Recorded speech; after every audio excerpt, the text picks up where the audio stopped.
तो बच्चों आज स्टार्ट करते हैं ऑर्गेनिक केमिस्ट्री बेसिक से, बिल्कुल जीरो लेवल से। कोई भी student 10th 11th 12th NEET JEE जो भी स्टूडेंट है वो सारे स्टूडेंट इसको देख सकते हैं। पूरी एनसीईआरटी कवर करने वाले हैं। अभी बहुत से बच्चे प्रेजेंट हो गए हैं, सभी के पास नोटबुक और पेन होना चाहिए। अजीत, श्वेता, अंकित, विजय, अभिषेक, राहुल, रोहित, स्नेहा, विक्रम, राजेंद्र ढाका, बहुत से स्टूडेंट आ चुके हैं। तो अभी स्टार्ट करते हैं हम ऑर्गेनिक केमिस्ट्री। ऑर्गेनिक केमिस्ट्री को स्टार्ट करने से पहले कुछ बेसिक पॉइंट देखिए आप लोग। देखो पीरियोडिक टेबल का कुछ बेसिक व्यू बताने जा रहा हूं। पीरियोडिक टेबल यदि अभी तक भी आपको कंप्लीट नहीं लर्न है तो ट्रिक के साथ इसका लिंक में एक सेपरेट वीडियो दिया गया है, उसको आप पिक्चर के थ्रू याद कर सकते हो। जैसे एक पिक्चर को देख के आप कभी भूलते नहीं हो, वैसे ही आप उस वीडियो में दी गई पिक्चर के थ्रू आप उस टेबल को भी कंप्लीट लर्न कर सकते हैं। तो आप इस पीरियोडिक टेबल का वीडियो जरूर देखें। स्टार्ट करते हैं पीरियोडिक टेबल का। आपका जो बेसिक व्यू है, रियल में पीरियोडिक टेबल में स्टार्टिंग में आपके दो ब्लॉक होते हैं। उसके अंदर फर्स्ट और जो सेकंड ब्लॉक है उसके अंदर एस ब्लॉक के एलिमेंट होते हैं। एस ब्लॉक में 2 ग्रुप प्रेजेंट होते हैं, एक फर्स्ट और एक सेकंड। इसके बीच में ये सारे के सारे 10 जो ग्रुप हैं वो किसके हैं? ये आपके डी ब्लॉक के एलिमेंट होते हैं। यहाँ पे कौन से? डी ब्लॉक के एलिमेंट। इसके बाद में 10 के बाद में 2 ये हो चुके हैं 10 डी वाले। फिर पी वाले स्टार्ट होते हैं आपके यहाँ, और पी वाले आपको पता है सेकंड पीरियड से स्टार्ट होते हैं। ये आपका फर्स्ट पीरियड है जिसके लिए एन की वैल्यू 1 होती है। फर्स्ट पीरियड में केवल हाइड्रोजन और ये हीलियम ही प्रेजेंट होता है। सेकंड पीरियड से बाकी के जो पी ब्लॉक एलिमेंट हैं ये यहां से स्टार्ट होंगे सेकंड पीरियड से। ये आपका सेकंड पीरियड, ये आपके सेकंड पीरियड के अंदर आते हैं। पी ब्लॉक के अंदर टोटल 6 इलेक्ट्रॉन है, मीन 6 ग्रुप प्रेजेंट होते हैं। 10 + 2 12 है, यहां तक हो चुके हैं। ये 13 मीन पी ब्लॉक का फर्स्ट ग्रुप, 14 पी ब्लॉक का सेकंड ग्रुप, 15 पी ब्लॉक का थर्ड ग्रुप और पी ब्लॉक का फोर्थ ग्रुप, और ये 5th है।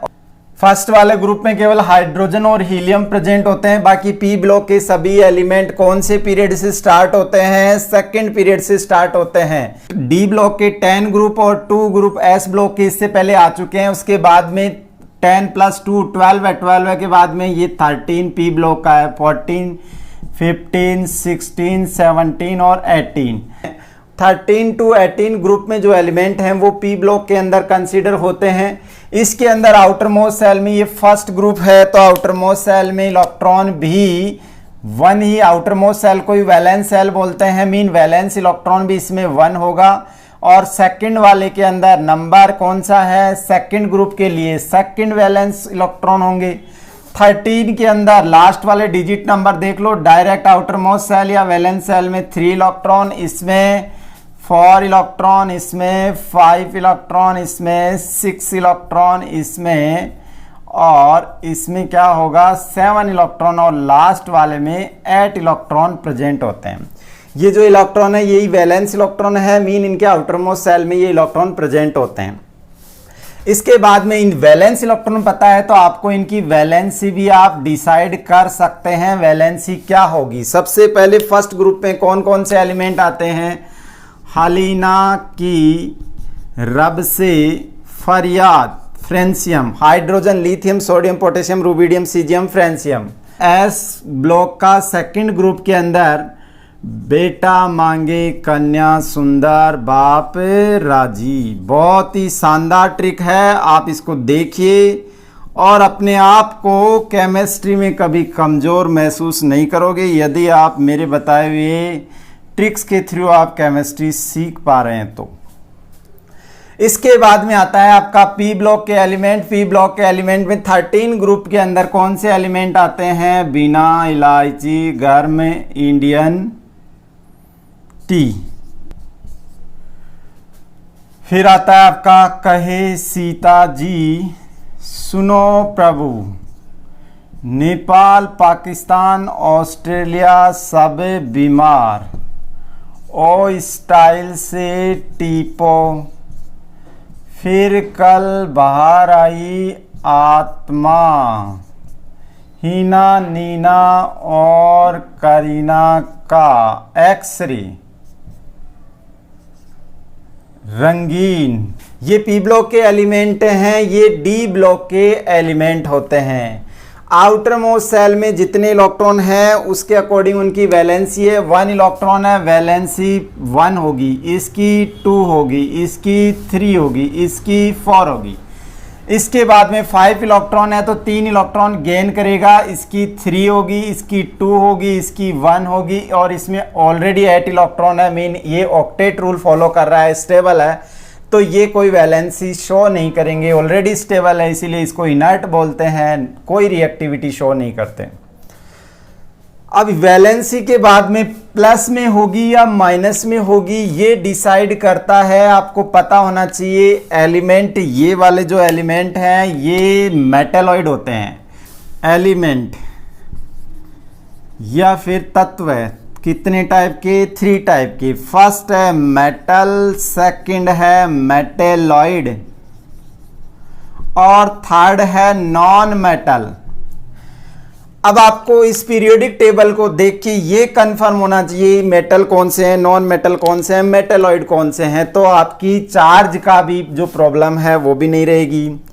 ये जो एलिमेंट है बीच में, भोले शिव ऐसे तेरे गए सब, भोले शिव ऐसे तेरे गए सब, ये एलिमेंट, ये ट्रिक आप मेटेलॉइड की याद रखिए। कुछ पोलोनियम को कंसीडर करते हैं बट पोलोनियम मेटेलिक कैरेक्टर ज़्यादा है, नॉन मेटेलिक कैरेक्टर कम है, इसलिए इसको मेटल के रूप में कंसीडर किया जाता है, ये मेटेलॉइड नहीं है। एनसीईआरटी बुक के अंदर भी इसको मेटेलॉइड नहीं माना गया। ये है मेटेलॉइड, और metalloid just left hand side में आपके क्या है? Non metal. ये सारे के सारे क्या हैं? ये टोटल ऑल आर क्या है? ये सब के सब नॉन मेटल हैं, ठीक है। और इसके इधर सारे के सारे ये एलिमेंट, और इसके इधर डी ब्लॉक वाले, और यहाँ पे जो एफ ब्लॉक एलिमेंट हैं वो, और आपके एस ब्लॉक हाइड्रोजन को छोड़ के सारे के सारे क्या हैं? मेटल। मीन अगर आपको मेटेलॉइड पता है तो उसके उधर वाले नॉन मेटल होते हैं, इधर वाले मेटल होते हैं। क्लियर? अब आपको पता है मेटल जो धातु है हमेशा धनायन बनाती है, मीन ऑलवेज लूज इलेक्ट्रॉन। धातु हमेशा इलेक्ट्रॉन त्यागती है, इलेक्ट्रॉन त्यागेगी तो आपको पता है प्रोटॉन बढ़ जाएगा, तो चार्ज कैसा आएगा? पॉजिटिव।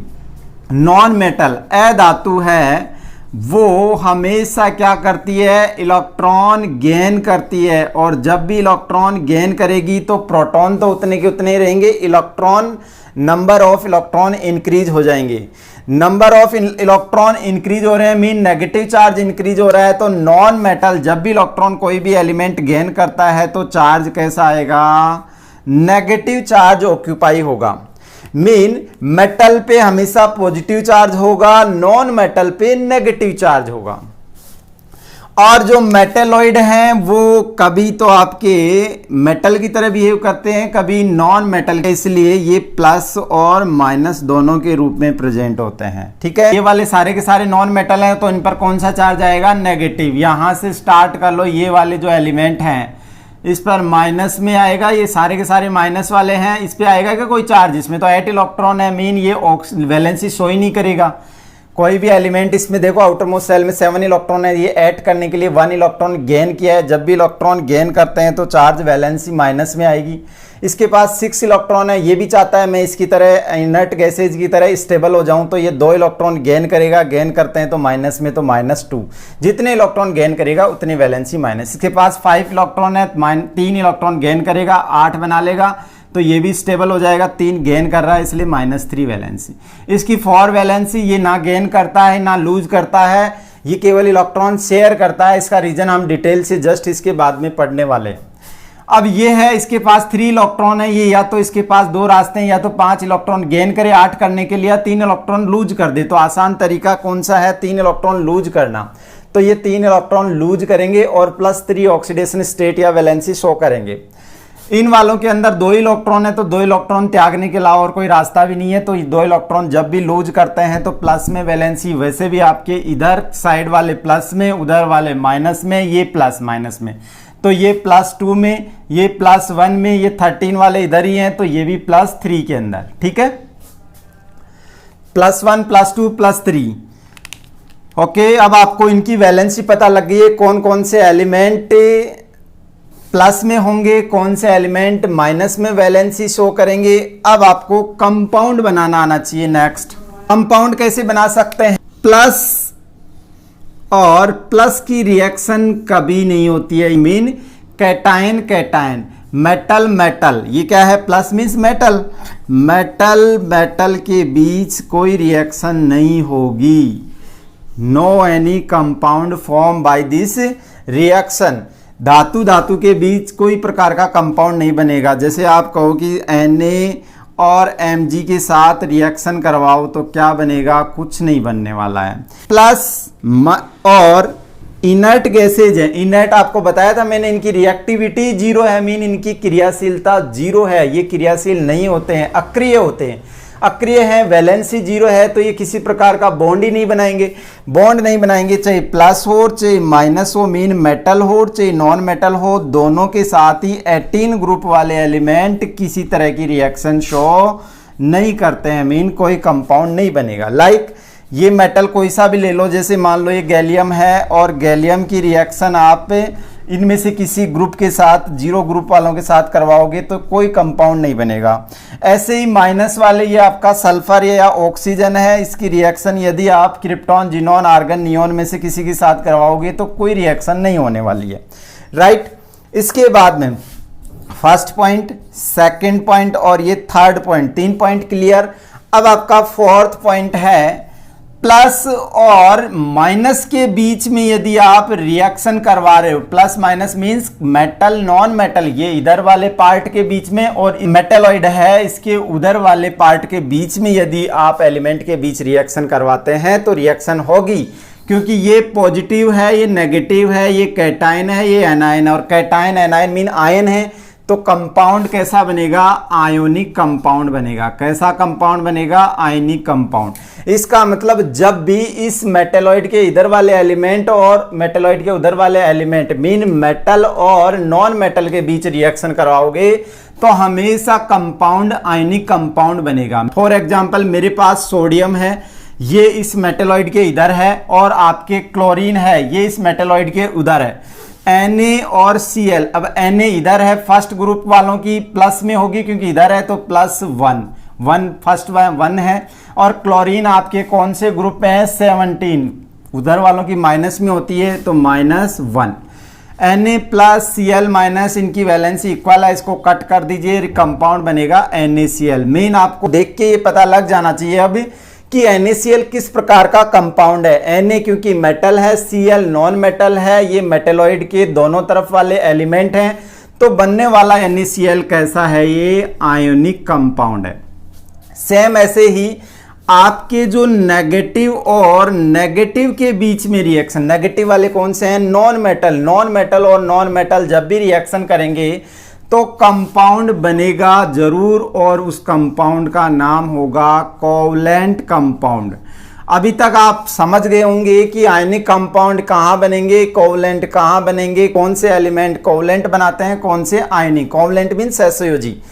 अब आपका नेगेटिव नेगेटिव, मान लो आपके पास नाइट्रोजन है, ये नाइट्रोजन पे नेगेटिव चार्ज है और ये नाइट्रोजन दूसरे वाले पे भी नेगेटिव चार्ज है। जब नाइट्रोजन नाइट्रोजन, सबसे पहले तो क्या ये रिएक्शन करेंगे? यस, ये रिएक्शन बनेगी और रिएक्शन से नाइट्रोजन गैस का फॉर्मेशन होगा। ये जो बना प्रोडक्ट है ये कैसा है? कोवलेंट है।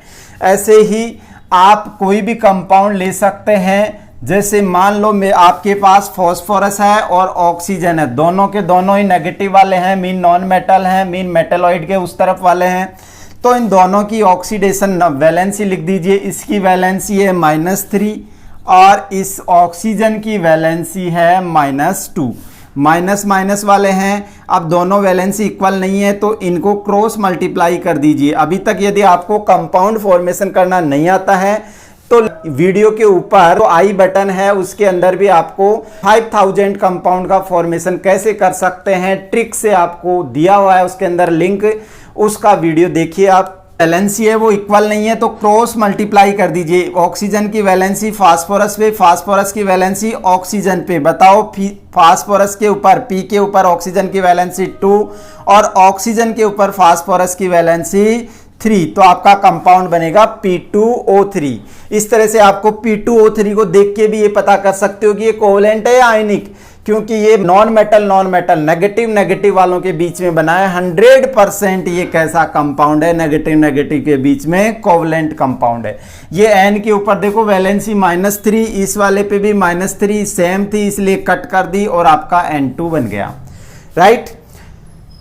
इसके बाद में मान लो आपको करना है CaO, CaN, Ca और Cl, इनके बीच में रिएक्शन होगी या नहीं होगी, कंपाउंड बनेगा या नहीं बनेगा, बनेगा तो किस टाइप का बनेगा।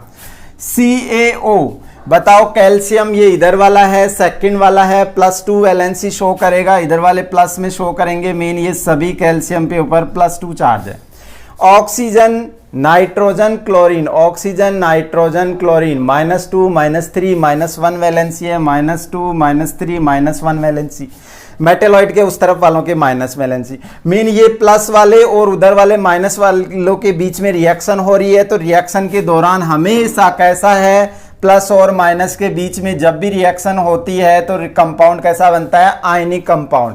अब आपको पता है इनके ऊपर चार्ज सेम है, कट कर दीजिए। CaO एक आयनिक कंपाउंड है, Ca+2 N-3 सेम नहीं है, तो ये -3 नंबर इस पे लगा दीजिए, 2 नंबर इस वाले पे, क्रॉस मल्टीप्लाई करना है यदि नंबर सेम नहीं है, Ca3N2।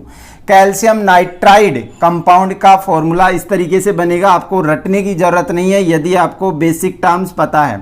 ये कैल्शियम है, ये क्लोरीन है, कैल्शियम के ऊपर +2, क्लोरीन पे -1, आप इनको क्रॉस मल्टीप्लाई कर दीजिए, CaCl2, 1 इसके ऊपर लिखो चाहे मत लिखो, 1 से कोई इफेक्ट नहीं पड़ेगा, ठीक है। इस तरह से आप बता सकते हो कि कौन से कंपाउंड बनेंगे या नहीं बनेंगे। अगर आपने इसको नोट नहीं किया था तो वीडियो को पॉज करके आप इसको नोट कर सकते हो। इसके बाद में अभी तक आपने सीखा है कि पीरियोडिक टेबल के अंदर S और P ब्लॉक के जो एलिमेंट हैं इनकी वैलेंसी क्या है, ठीक है। अब इतने सारे एलिमेंट है, कम से कम 50 एलिमेंट आपके सामने, इनकी किसी की भी वैलेंसी आपको रटने की जरूरत पड़ेगी क्या, सिर्फ ग्रुप का पता होना चाहिए, कौन से ग्रुप में एलिमेंट प्रेजेंट है, उसके अकॉर्डिंग आउटर मोस्ट सेल के अकॉर्डिंग इधर वालों की माइनस में, इधर वालों की प्लस में। इसके अलावा सेकंड आपने सीखा कि इसमें आउटर मोस्ट सेल में टोटल इलेक्ट्रॉन कितने हैं, टाइप ऑफ एलिमेंट। एलिमेंट कितने टाइप के देखे थे, 3 टाइप के, प्लस वाले इधर वाले, माइनस वाले उधर वाले, और ये बीच वाले मेटलॉइड हैं, ये प्लस और माइनस वाले, मेटल नॉन मेटल मेटलॉइड। इसके बाद में फोर्थ आपने देखा टाइप ऑफ कंपाउंड, कंपाउंड कितने टाइप के बनेंगे, तो आपने देखा आयोनिक कंपाउंड बनेंगे, और कोवलेंट कंपाउंड बनेंगे, ठीक है। आयनिक कंपाउंड हमेशा प्लस माइनस के बीच में, कोवलेंट माइनस माइनस में, नॉन मेटल के बीच में, ये मेटल और नॉन मेटल के बिटवीन होंगे, राइट। इसके बाद में आपने देखा लास्ट पॉइंट कि आप इन एलिमेंट के बीच में रिएक्शन कराओगे तो रिएक्शन होगी या नहीं होगी, रिएक्शन आप कर पा रहे हो। Organic compound containing carbon and hydrogen and their derivatives, mean carbon hydrogen वाले कंपाउंड हाइड्रोकार्बन, और derivative amide, acyl halide, alcohol, जितने भी फंक्शनल ग्रुप वाले हैं वो इसी हाइड्रोकार्बन से डेराइव किए गए, इसलिए इनको डेरिवेटिव बोलेंगे, वो भी सब किस में आते हैं, ऑर्गेनिक केमिस्ट्री में।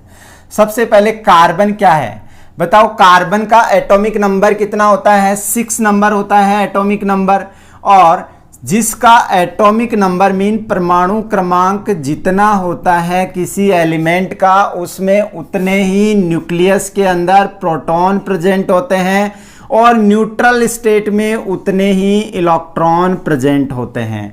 न्यूट्रल मीन इसके ऊपर कोई चार्ज नहीं होना चाहिए। चार्ज अगर प्लस में आ रहा है मीन उतने इलेक्ट्रॉन कम कर दो, चार्ज माइनस में आ रहा है मीन उतने इलेक्ट्रॉन बढ़ चुके हैं, क्योंकि प्लस और माइनस आता ही इलेक्ट्रॉन को लूज करने या गेन करने से है। अगर इलेक्ट्रॉन गेन कर रहा है, जितने इलेक्ट्रॉन गेन किया है उतना नेगेटिव चार्ज, जितने इलेक्ट्रॉन लूज किया है उतना पॉजिटिव चार्ज आएगा। इसका एटॉमिक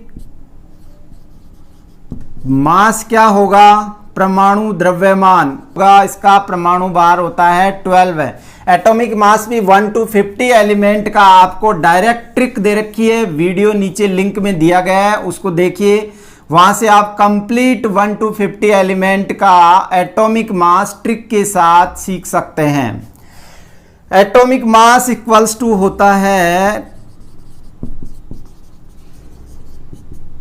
प्रोटॉन प्लस न्यूट्रॉन। अब आपको अब पता है प्रोटॉन कितने एटॉमिक मास, तो न्यूट्रॉन कितने होंगे? Proton atomic mass minus proton, atomic mass minus proton, ये प्रोटॉन इधर ले आइए। एटॉमिक मास है 12 है और प्रोटॉन है 6, न्यूट्रॉन कितने आ गए? 6। मीन इसके अंदर न्यूट्रॉन भी कितने होते हैं? 6।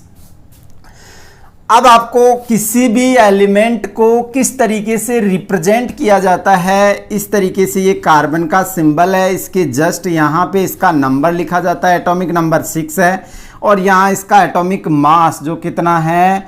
12 है। इस तरीके से एलिमेंट को रिप्रेजेंट किया जाता है। जैसे हीलियम को रिप्रेजेंट करना हो तो ये हीलियम का सिंबल, यहाँ इसका एटॉमिक नंबर, यहाँ इसका एटॉमिक मास, इस तरीके से रिप्रेजेंट किया जाता है। ये क्या है? Atomic mass of carbon. ये क्या है? Atomic number of carbon.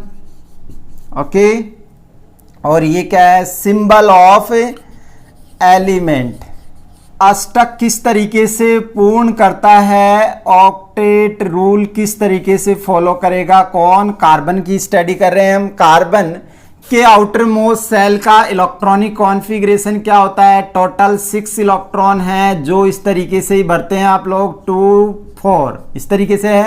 Electronic configuration का भी वीडियो दिया हुआ है लिंक में, उससे आप 1 to 30 तक का इलेक्ट्रॉनिक कॉन्फ़िगरेशन, उसके अंदर आपके एक्सेप्शनल केस कॉपर क्रोमियम का भी इलेक्ट्रॉनिक कॉन्फ़िगरेशन नोट किया हुआ है, तो वो आप जरूर देखें।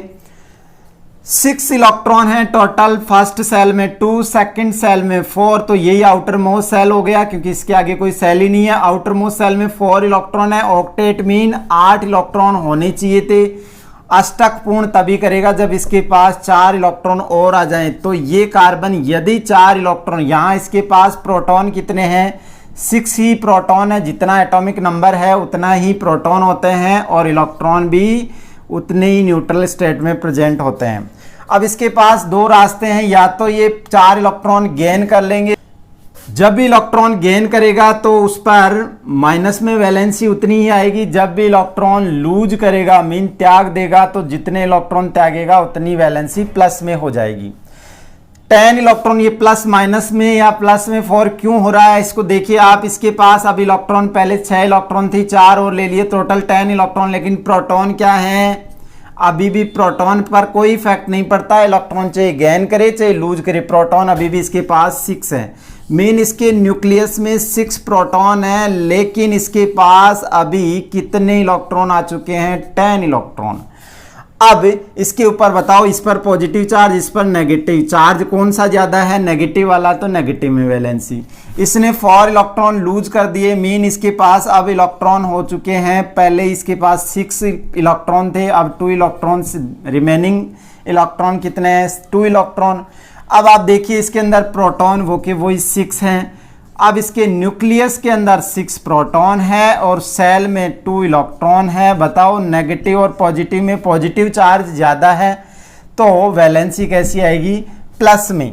लेकिन आप देखेंगे जब इसने 4 इलेक्ट्रॉन गेन कर लिया तो इसके पास आउटर मोस्ट सेल में 10 इलेक्ट्रॉन हो गए। 10 इलेक्ट्रॉन को 6 प्रोटॉन जो न्यूक्लियस में है 6 प्रोटॉन 6 इलेक्ट्रॉन को संभाल सकते थे, 4 इलेक्ट्रॉन एक्स्ट्रा आ गए तो ये प्रॉपर इम्बैलेंस हो गया, इसलिए ये 4 इलेक्ट्रॉन भी गेन नहीं करता है। ओके देन अब आप देखिए इसने यदि 4 इलेक्ट्रॉन लूज करेगा, पहले 1 इलेक्ट्रॉन लूज करेगा तो इसके पास इलेक्ट्रॉन रह जाएंगे 5 इलेक्ट्रॉन, क्योंकि 6 में से 1 माइनस कर दो 5 इलेक्ट्रॉन। 6 प्रोटॉन 5 इलेक्ट्रॉन पर उनकी रेस्पॉन्सिबिलिटी ज्यादा हो जाएगी, क्योंकि प्रोटॉन ज्यादा इलेक्ट्रॉन कम है तो ज्यादा स्ट्रांगली अट्रैक्ट कर पाएंगे। ऐसे ही फिर 1 इलेक्ट्रॉन और निकाल दोगे तो 4 इलेक्ट्रॉन रह जाएंगे, तो वो और ज्यादा प्रोटॉन इलेक्ट्रॉन को अट्रैक्ट कर पाएंगे। Attraction of the proton on electron are increases, तो आपको उतनी ही इलेक्ट्रॉन निकालने के लिए एनर्जी की रिक्वायरमेंट, और इतनी एनर्जी उपलब्ध नहीं करवा सकते, इसलिए 4 इलेक्ट्रॉन भी लूज नहीं करेगा। तो फिर रास्ता कौन सा अपनाएगा, तो कार्बन शेयर करेगा। शेयर का मतलब साझेदारी करेगा, बगल वाले एटम से नियरेस्ट जो एटम है जो इसके साथ बॉन्ड बनाना चाह रहा है उसके इलेक्ट्रॉन के साथ शेयर करेगा। शेयर का मतलब साझेदारी से जो बॉन्ड बनता है उस बॉन्ड के दोनों इलेक्ट्रॉन पर अधिकार इस कार्बन का भी होता है और नियरेस्ट एटम का भी होता है। फॉर एग्जांपल आपके पास CH4 है, इस कार्बन के पास आपको पता है टोटल कितने आउटर मोस्ट सेल में 4 इलेक्ट्रॉन है, तो ये 4 इलेक्ट्रॉन है, ये 4 है, मेरे पास भी आउटर मोस्ट सेल में 8 इलेक्ट्रॉन हो जाएं तो मैं ऑक्टेट रूल फॉलो करूंगा, मीन स्टेबल हो जाएंगे। इसने हाइड्रोजन के 4 एटम, हाइड्रोजन की लुईस डॉट सिंबल यही होती है, ये आउटर मोस्ट सेल में 1-1 इलेक्ट्रॉन होता है। अब ये दोनों अपने अपने इलेक्ट्रॉन को शेयर के थ्रू 1-1 बॉन्ड बना लेंगे, ये दोनों शेयर करेंगे बॉन्ड बनाएंगे, दोनों शेयर करेंगे बॉन्ड बनाएंगे। अब शेयर एक बॉन्ड को बनाने के लिए 2 इलेक्ट्रॉन की रिक्वायरमेंट होती है। आप देखिए इसके अंदर 2 इलेक्ट्रॉन है, यहाँ पे भी 2 इलेक्ट्रॉन है, इन दोनों इलेक्ट्रॉन पर प्रत्येक बॉन्ड के इलेक्ट्रॉन पर इस कार्बन का भी उत्तरदायित्व है, इसका भी अधिकार है, और इस हाइड्रोजन का भी इस बॉन्ड के दोनों इलेक्ट्रॉन पर अधिकार है। तो आप देखेंगे कि कार्बन के आउटर मोस्ट सेल में काउंट करेंगे तो टोटल इलेक्ट्रॉन 8 हो चुके हैं, 1 2 3 4 4 तो इसके थे ही, और 4 ये हाइड्रोजन वाले भी, टोटल 8 हो चुके हैं। हाइड्रोजन में ऐसी ऑर्बिटल होते हैं, एस में मैक्सिमम 2 इलेक्ट्रॉन आ सकते हैं, इसलिए हाइड्रोजन का भी आपका जो 2 इलेक्ट्रॉन है वो कंप्लीट हो चुके हैं। जो हाइड्रोजन के 1 इलेक्ट्रॉन था अब 2 इलेक्ट्रॉन हो चुके हैं, मीन ये भी स्टेबल हो चुका है। इस तरह कोई भी कंपाउंड बनता है वो स्टेबिलिटी के लिए बनता है।